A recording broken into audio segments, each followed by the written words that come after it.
Hi, this is Al from Movie.net, and this time I'm here with the Metabones Speed Adapter. The Metabones Speed Adapter is basically a focal length reducer built into the adapter that Metabones have for use of EF lenses with the NEX system. Now, Metabones practically promises everything from unicorns to rainbows coming out of this. It does seem like, according to the reviews online, that it does actually fulfill all of these promises. We'll get to that in a second.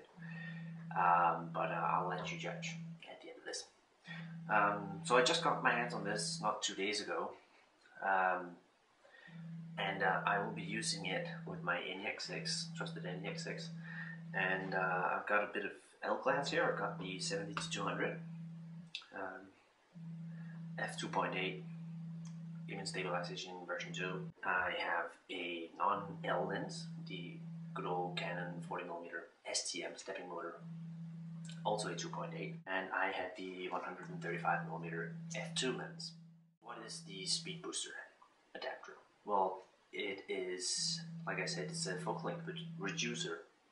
That is to say that it has a factor of 0.71. So a 135mm f2 lens like this will become about a 95mm lens.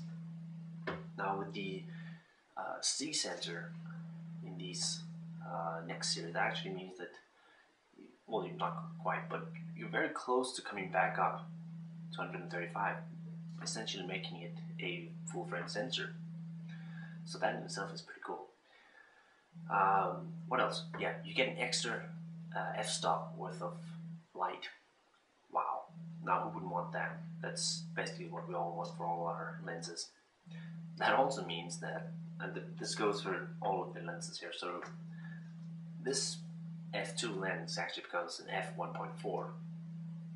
An active adapter, that is to say that it passes power from the camera to the lens, and you will be able to get EXIF data, you'll be able to have aperture control, you will get image stabilization, you will get autofocus. Well, autofocus, well, slow, yes, very slow actually, but you will get it though.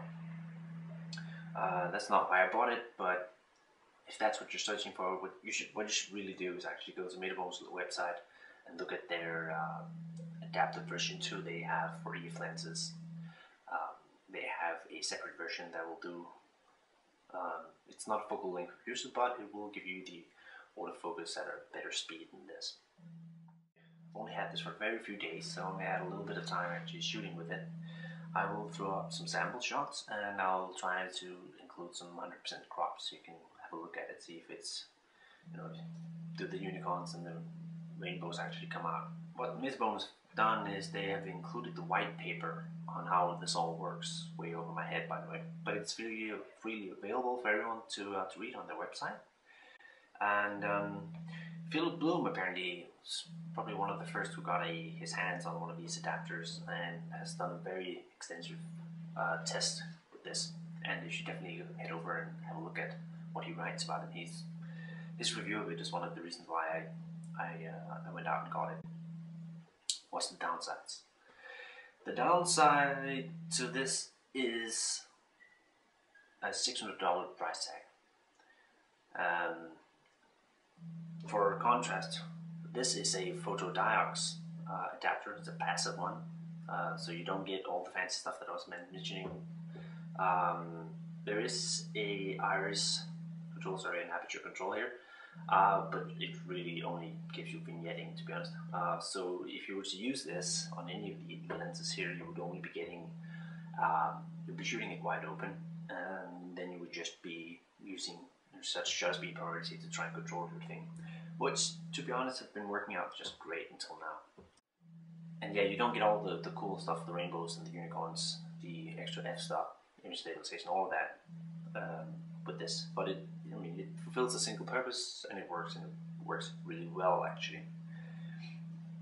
The other downside that I have seen so far, and I'll be showing you samples of this, besides the $600 price tag, is vignetting.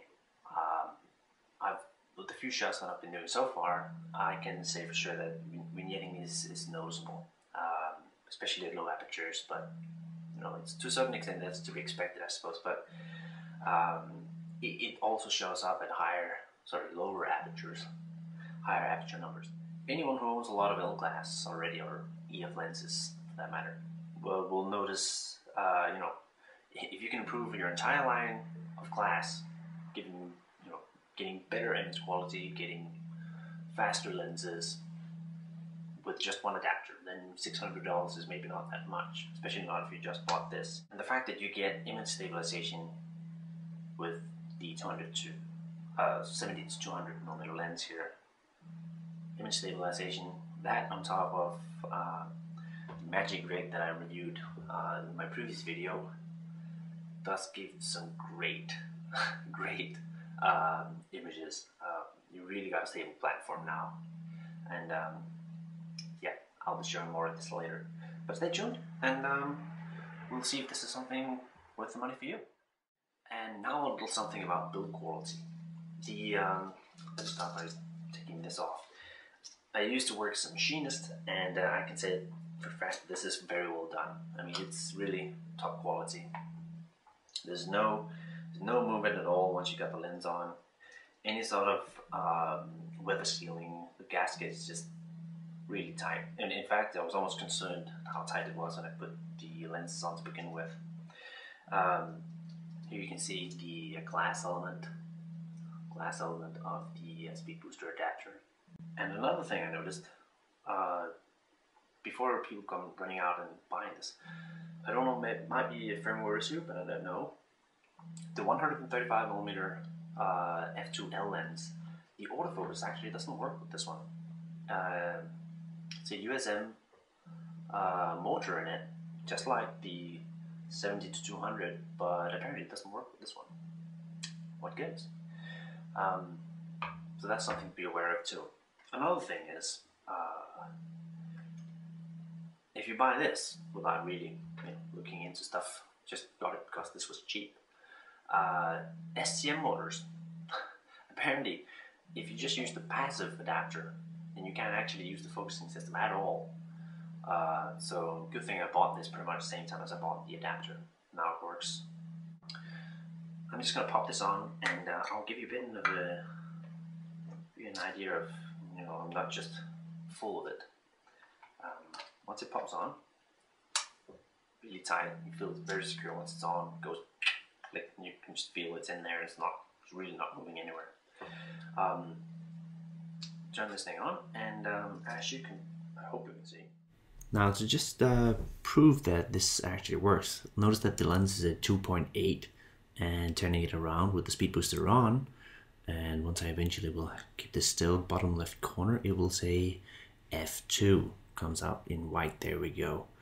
And here it is in aperture as well. You get that full extra f-stop on each of your lenses, and it's the same for all of the other lenses I've put on. So the exit data will actually show how much it reduces. It will show that this is a 95mm lens. It will show that the 40mm lens here is a 28 equivalent, and it will show the aperture size as well. So stay tuned, and we'll see what we can do with this thing. Thanks.